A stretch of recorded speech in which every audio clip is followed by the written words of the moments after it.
showing.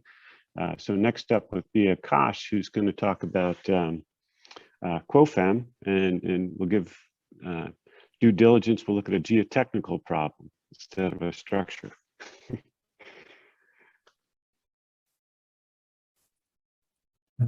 Thank you, Greg. Yeah. Yeah, as Greg already mentioned, so the quoFEM, the quoFEM stands for Quantified Uncertainty with Optimization for the Finite Element Method. And as the name suggests, the tool facilitates performing UQ and optimization analysis with user-provided computational models, which are typically finite element models. So we provide UQ analysis features with an easy interface and access to HPC facilities to enable performing expensive analysis using the cloud computing resources. Our objective is to reduce the barrier to conducting UQ analysis, but our tools are not targeted only at beginners. So once the users start working with our tools, and if they desire more control, since the application is open source, we also enable them to tweak the backend to suit their requirements. And also users can contribute features to our tools as well. So yeah, all of our tools also have a SimCenter forum page where you can make feature requests and or report any bugs, and we usually tend to respond within 24 hours to all the posts on our SimCenter forum. This is just how the user interface of quoFEM looks. So you'll become familiar with the interface by the end of today's session. So I just wanted to point out that there are fewer options on the left-hand side where you can select the inputs. This is because the other tools have modeling options for modeling the event as well as the building, but that is not needed in quoFEM. So only the UQ options are defined, and then the user provides an FEM or a computational model, and then defines the inputs and outputs that are used by the modeling during the analysis. And this is just an overview of the different FEM engines that are supported in quoFEM and the different UQ methods that are available.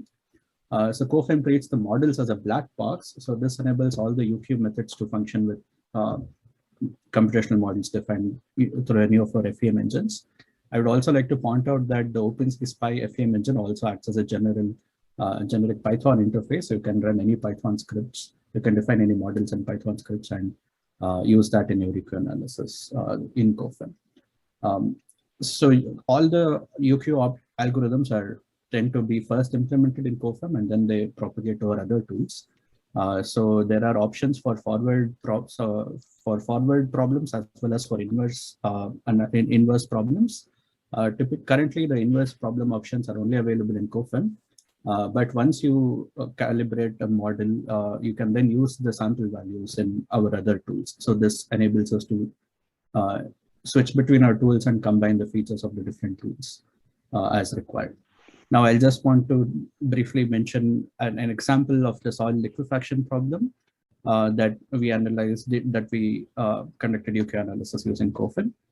So in this problem, the shear, cyclic shear tests are conducted to obtain the number of cycles per onset of liquefaction, which is defined here as whenever the shear strain reaches a predefined threshold value.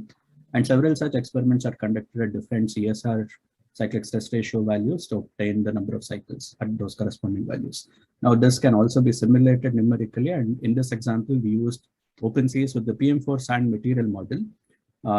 But if we want to calibrate this model to be able to match the response from the simulation to what we see in the experiments, we would need to identify the values of the parameters of this PM4 sand model, which has 24 parameters.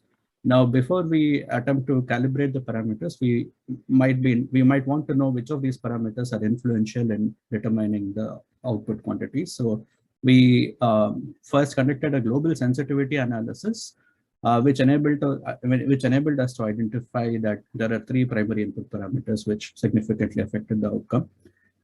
And as the next step, so we then use quoFEM to conduct Bayesian parameter calibration of these 3 parameter values. So the objective was to match the number of cycles at the different shear stress values. And on the right hand side, we see the number of the predictions from the calibrated model. The red triangles are the data.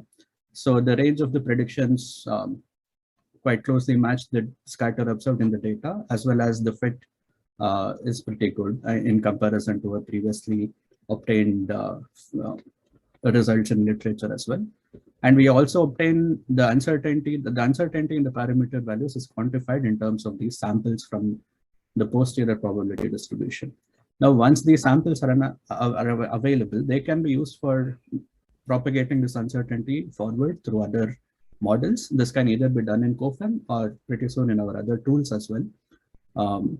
So in this example, we then propagated the uncertainty in the input parameters through this free field site response analysis of a single solid column model. So due to the uncertainty in these PM4 and material model parameters, there we were able to quantify what is the resulting uncertainty in the response. And all of these three analyses were conducted as part of an RU project during last summer. So this shows that our tool is hopefully easy to use. And there are also live expert tips sessions, which provide more details about how global sensitivity analysis and baseline calibration works. And the links were in the slides that will be shared with you later. So here are some of the upcoming features in quoFEM. We also would like to hear from you about how you plan to use quoFEM in your tools. So hopefully this overview and the shared examples might help you get started with using quoFEM in your research. Thanks. Okay, Aakash. Well, thank you. And yeah, one of the things I find is exciting, I've used quoFEM in my nonlinear structural analysis class, and it's a really nice way to introduce students to how they could use these statistical methods, say for calibration of model parameters, without knowing necessarily all the details of the UQ methods, just but the concepts. And so it's a really powerful tool and easy. And all of these tools are developed to give users access to these sort of capabilities